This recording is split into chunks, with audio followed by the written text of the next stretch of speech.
dan udah masuk di rekening kita hari Jumat sore, kurang lebih Jumat sore ya Bu ya, Jumat sore. BI juga telepon kagak boleh juga beli SRBI, nggak ada di ketentuan tapi ini by phone. BTN dapat 25 triliun ya, dan udah masuk di rekening kita hari Jumat sore, kurang lebih Jumat sore ya Bu ya, Jumat sore. Jadi udah ngitung bunga 4 hari ini. Sementara kalau narik kreditnya kita mesti modelnya kayak reverse ya, laporan kredit, lapor ke mereka, nanti baru duitnya boleh diambil. Itu ada di GWM, ada di Giro Wajib Minimum di BI, ada di Giro di BI. Nah tujuannya pasti Bapak Ibu juga ada baca ya. Nah, intinya menambah pertumbuhan kredit diperuntukkan bagi sektor real. Memang ada restriksinya adalah nggak boleh beli SBN. BI juga telepon kagak boleh juga beli SRBI, nggak ada di ketentuan tapi ini by phone. Nah ya, jadi ini ada tambahan juga dari BI. Kemudian kita harus lapor bulanan. Kemudian BPK bisa masuk untuk memeriksa. Ya, jadi saya juga sama tim udah minta kerapihan dokumentasi kredit harian. Kemudian bunganya 4,02%. Atau kurang lebih 80,4% dari BI 7 days reverse repo. Kemudian instrumennya untungnya deposito. Kalau borrowing tadinya buat kita lebih berat lagi, karena kalau deposito LDR kebantu. Kalau dia enggak jadi kredit, D-nya enggak, mati kita. Ya kita bisa terlalu parah LDR. Sehingga untung aja bentuknya deposito, yaitu DOC. Dan 6 bulan Pak, bisa diperpanjang. Ini saja memang isunya kita lagi minta tolong kata-kata dapat ditarik sewaktu-waktu itu ya. Buat kita ini cukup ada liquidity risk itu yang kita takutkan.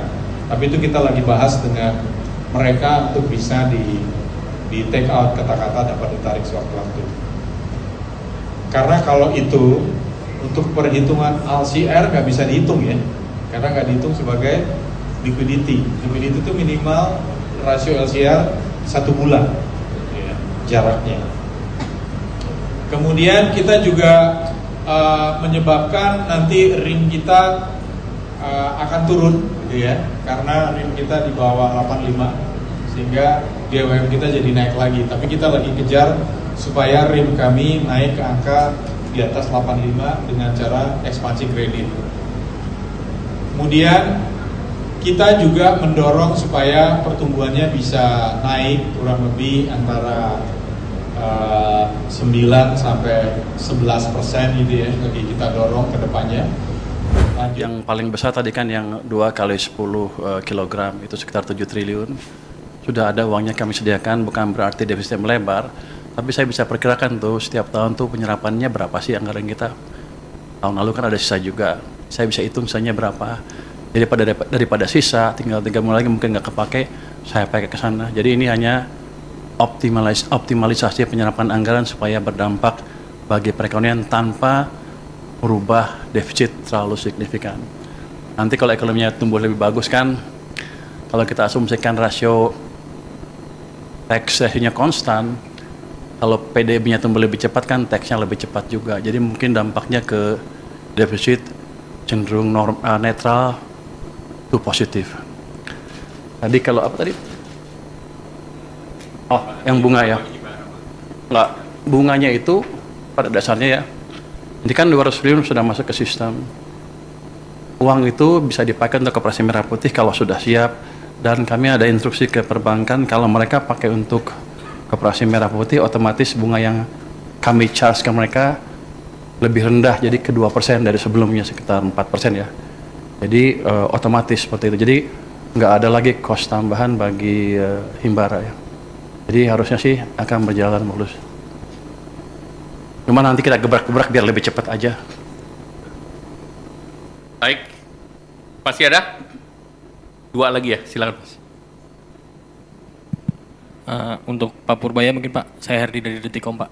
Mungkin pertanyaannya mengenai yang program gelontoran dana 200 TK perbankan Pak. Mungkin itu sejauh ini progresnya seperti apa Pak? Apakah semua sudah masuk ke 5 bank itu? Terus mungkin setelah ini gitu Pak, apakah itu kan cuma 6 bulan ya Pak ya penempatannya? Apakah nanti bisa diperpanjang atau mungkin diperluas selain 5 bank itu Pak? Iya, artinya 200T apakah bakal tambah juga gitu Pak? Mungkin pertanyaan saya itu aja Pak. Terima kasih banyak. Ada lagi? Cukup, silakan Pak Purbaya. Jadi 200T hari Jumat sudah masuk ke perbankan. Uangnya udah nongkrong di sana. Sekarang saya duga para dirut bank pusing. Mau nyalurin kemana? Tapi saya pikir dengan cara itu, paling enggak kalau mereka belum bisa nyalurin karena mereka punya uang lebih, dia nggak akan perang bunga lagi, bunga akan cenderung turun, itu akan berdampak ke ekonomi dengan itu sendiri ya. Bisa bunga pinjaman turun, bisa juga bunga deposit turun, yang jelas cost of money turun, jadi yang punya uang nggak ragu untuk belanjain, yang mau pinjam ke bank nggak ragu untuk pinjam.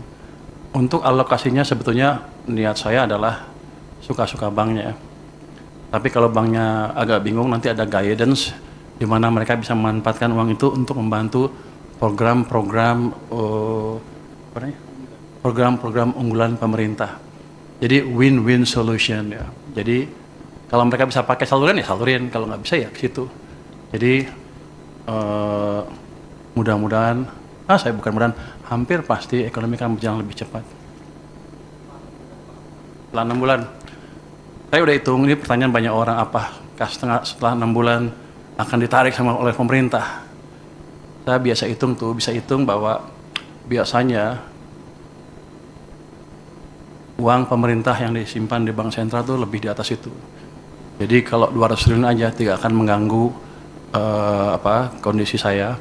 Dalam pengertian saya tidak harus terpaksa menarik dari perbankan kalau kepepet, dalam keadaan kepepet.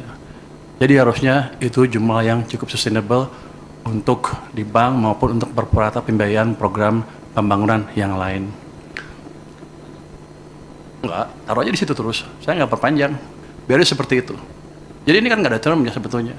Yang kemarin dia bilang 6 bulan itu salah. Yang anak buah saya selalu nulis. Pada dasarnya seperti itu aja. Seperti saya naruh uang di bank suka-suka saya sampai kapan. Muter di situ supaya muter di perekonomian. Biar banknya mikir. Tambah nanti kita lihat kondisinya.